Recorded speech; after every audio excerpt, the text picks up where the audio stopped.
আসসালামু আলাইকুম। ভিডিওটি দেখতে থাকুন। বসুন্ধরা 100 ফিট।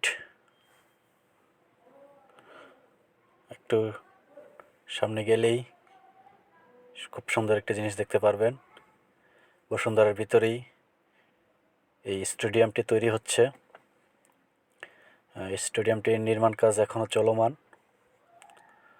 তারপরে আসুন আপনারা দেখুন রাস্তার মধ্যেখানে খেজুর গাছ।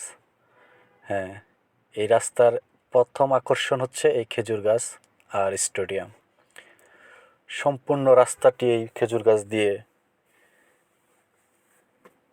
সারি সারি করে খেজুর গাছ দিয়ে লাগানো আছে। মাশাআল্লাহ, খেজুর গাছগুলো দেখে পরাণ চোখ সবই জুড়িয়ে যাচ্ছে।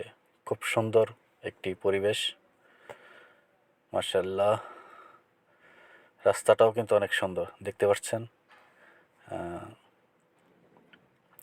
আপনার যে ব্লক, ইটের যে ব্লক ছোট ছোট, সেই ইটের ব্লক দিয়ে রাস্তাটি তৈরি, সম্পূর্ণ রাস্তাটি। এবং রাস্তা মাঝখানে এই খেজুর গাছের সারি, দুপাশে অন্য গাছ, তবে মাঝখানটা তারা এই খেজুর গাছ ইউজ করছে। কত সুন্দর, তাই না? বাহ, কত সুন্দর খেজুর গাছ, মাশাআল্লাহ। রাস্তা এবং খেজুর গাছ মিলিয়ে সম্ভব।